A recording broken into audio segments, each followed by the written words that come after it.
Well, Liz, what exactly is it that you're auditioning for? It's some theater company up in Boca Raton. I mean, think about it. With their season and their schedule, no matinees, it's the perfect job.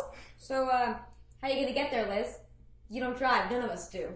Well, obviously, John will chauffeur me for the audition, and the distance is only a problem if I get offered a part. You know, even better, John could be my personal assistant. Your what? Oh, John. Think of it as temporary employment. It's not as though you're working right now. You can help me pick out my monologues and my songs, and even help me shop for the perfect audition dress. Oh, this is going to be so much fun! This is stupid, Lizzie. I thought everyone was supposed to be looking for jobs, real jobs.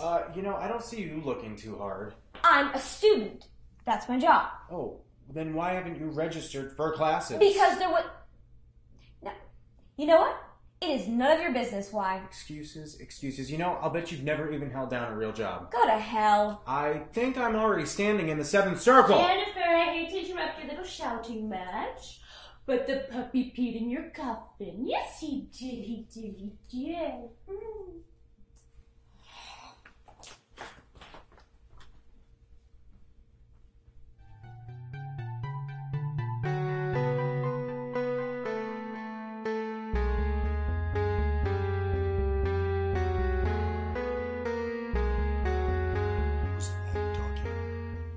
Who's a naughty doggy? Are you a naughty doggy?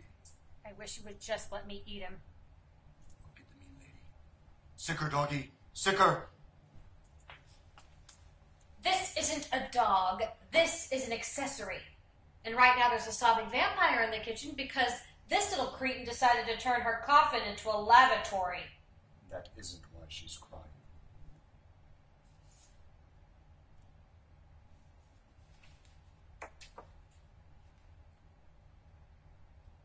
Damn. Turn it off. Turn it off! I'm not hungry, Bo. It's not blood, it's actual wine. I thought we couldn't drink anything with blood. We need blood to survive. There's more to our existence than mere survival. Careful with that. It'll go straight to your head, trust me.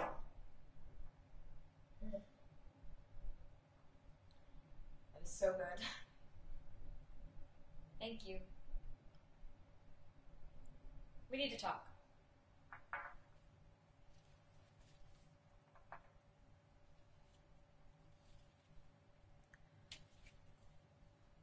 Every vampire receives that letter.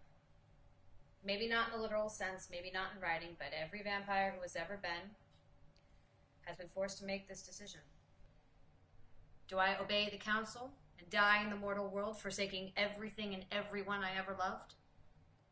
Or do I try to hold on to the life I once had? To hell with the council. How you answer that question will determine whether or not you're a liability as a vampire. A liability? Bo, this is my life they want me to give up. My family, my friends, my hopes and dreams. Family you haven't spoken to in months. Friends you haven't seen since the end of last semester. And as for your hopes and dreams, is not the council offering to pay for your continued education?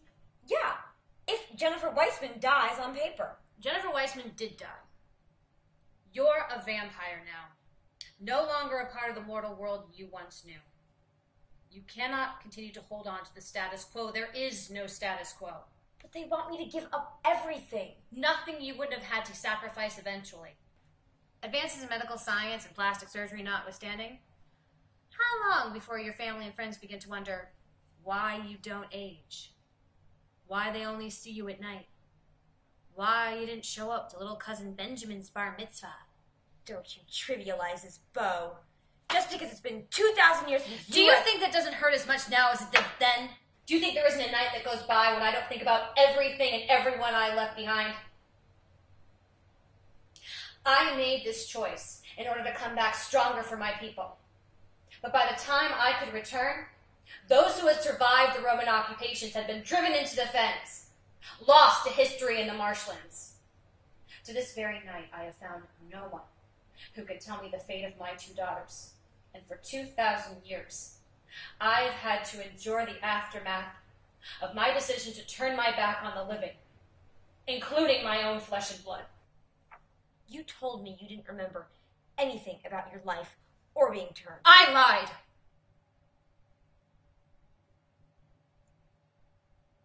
I didn't actually think you were her. I mean, aren't you supposed to be taller? I rode my husband's war horse. To the foot soldiers, I was a giant. And I was tall, relatively speaking. I lived in an unforgiving time and place, lucky to have all my teeth. I'll never have a husband, Bo.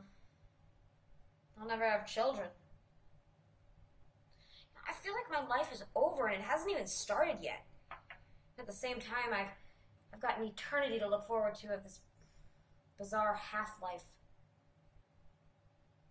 I just don't think that obeying the council is something I can do right now. I'm not ready to say goodbye. You want my advice? I can't believe I'm going to say this, but yes. Forget the council. Make the decision you won't regret in 2,000 years. It's true I never called them. But I'm not ready to have them think I'm dead yet. Well, I can't tell them the truth either. I mean, what if they want to come visit me?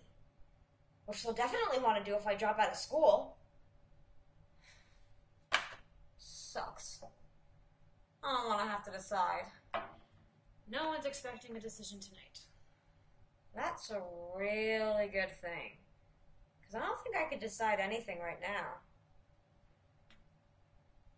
You were so right. Straight to my head. Of course. Hey. Thanks. For what? You know, for talking to me and giving me advice and for not being such a bitch like you usually are. I mean, especially now since I know why you're a bitch most of the time. Do tell? You miss your daughters. And my mom's gonna miss me. I'm gonna miss her too. I mean, she can be a pain like you, but I do love her.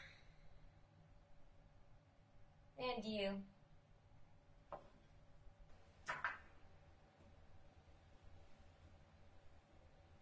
Hey. Hey, why is Marcus filming this? Turn that thing off!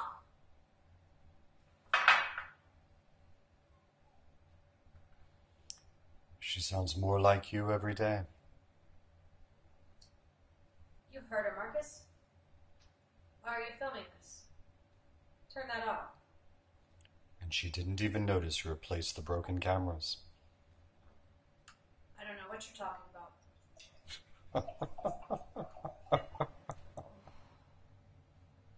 Whoever said vampires don't feel pain, never met a vampire who passed out after drinking half a glass of wine.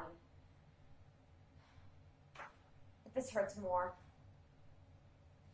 Bo's right, there is no status quo. Where is Bo anyway? Look what I found. Where have you been? Oh, here and there. Ta-da! Special cleaner for pet messes.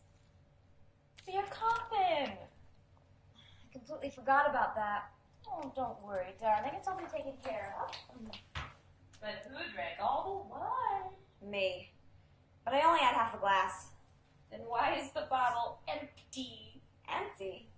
How can that be? You okay, Liz? Yes, I'm sorry.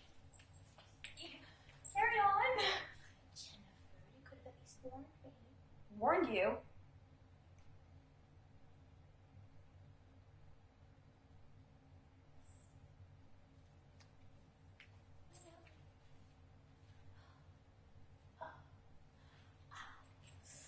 Oh, and Marcus!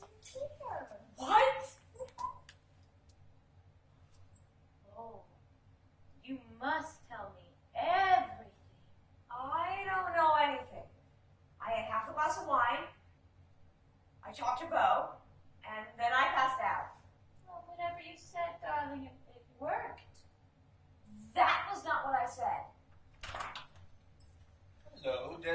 please? Oh, tell me, how did it go? How did what go? What is going on around here? Well, I am back at work. Dr. Adams got me in for my screening, and I'm clean as a whistle, but that is not the best news. No. The real news is I have a date. Yes! A real date with Dr. Adams. Oh, is the deadbeat jealous?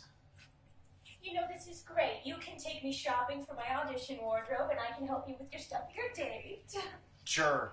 Why not? I mean, Dr. Adams went through all this trouble to get me my job back, and I guess I should look good on our date.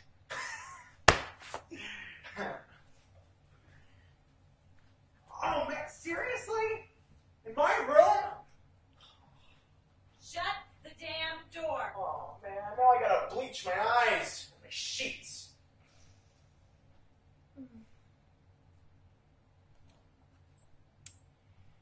There is no status quo.